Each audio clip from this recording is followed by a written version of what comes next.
Hello friends, स्वागत है आपका एक बार फिर से आपके अपने लीगल चैनल में। आज मैं आप सबके सामने एक ऐसा मुद्दा रखने वाला हूं जिस पर बहुत सारे लोग दर दर की ठोकर खा रहे हैं। अब दर दर की ठोकर वर्ड मैंने इसलिए यूज किया कि लोअर कोर्ट से लेकर के ऑनरेबल सुप्रीम कोर्ट तक चक्कर काट रहे हैं।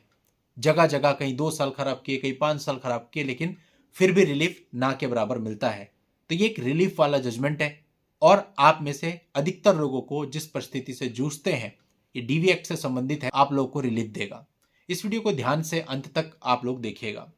देखिए, जब आपके ऊपर डीवी एक्ट का केस दर्ज होता है तो पत्नी अपने बहुत सारे रिलीफ मांगती है। जैसे कि आपसे बोलती है कि मुझे इतना तो मेंटेनेंस के लिए चाहिए प्रति माह, इतना मेरा कंपनसेशन हो गया, इतना जो है मेरा और मॉनेटरी जो है इलाज का खर्चा, ये खर्चा वो खर्चा करके अलग से मॉनेटरी कंपनसेशन मांगती है अंडर सेक्शन 20। इसके अलावा बच्चा है तो उसकी कस्टडी भी मांगती है और इसके साथ साथ निवास का अधिकार यानी रेसिडेंस राइट भी मांगती है अंडर सेक्शन 17। अब दोस्तों, ये मांगा तो इतना सारा, लेकिन इसमें जो तकलीफ देने वाली चीज होती है वो होती है मेंटेनेंस, और इसके अतिरिक्त एक इंट्री मेंटेनेंस की पिटीशन भी सेक्शन 23 ऑफ डीवी एक्ट की अलग से लगा देती है।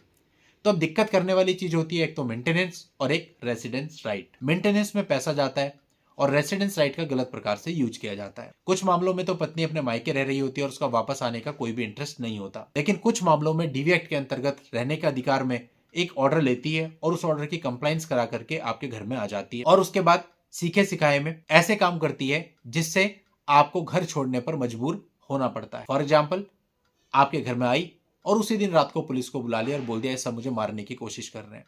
आपने किसी तरह से चीजें ठीक करी, अगले दिन फिर कॉल कर दिया कि आपके यहाँ के जो मेल मेंबर्स हैं वो उसके साथ छेड़खानी कर रहे हैं, उसके बाथरूम में घुस गए, या इस तरह के अनर्गल आरोप लगा देते हैं। हर रोज में हम इस प्रकार के मामले देखते हैं। एट द एंड आप और आपके माता पिता इतना डर जाते हैं कि अपनी ही प्रॉपर्टी छोड़ करके रेंट पर रहने लगते हैं और यही उनका मुख्य ध्येय होता है। अब वो प्रॉपर्टी में आ गए, प्रॉपर्टी पर हो गया कब्जा, अब उसमें वाइफ रह रही है, अब आप उसको निकालो, कैसे निकालोगे? अब कई लोग इसके लिए सीनियर सिटीजन का केस करते हैं, कई लोग इविक्शन का केस करते हैं, बहुत सारी चीजें करते हैं और मैक्सिमम टाइम आपको कोई रिलीफ डायरेक्ट नहीं मिल पाता उसको घर से निकाल देने का। ऐसे मेरे पास खुद भी कई सारे केसेज अभी चल रहे हैं।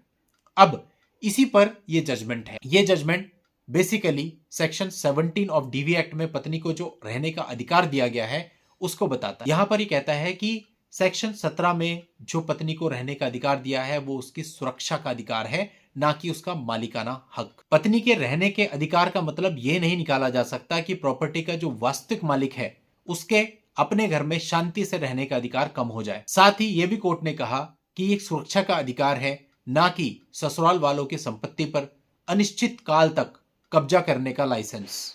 खास तौर पे तब जब ऐसे कब्जे से सीनियर सिटीजन को साफ नुकसान होता है, उनकी हेल्थ पर फर्क पड़ता है, उनकी रिस्पेक्ट पर फर्क पड़ता है और ऐसा कब्जा उनकी सेहत और इज्जत के लिए हानिकारक हो।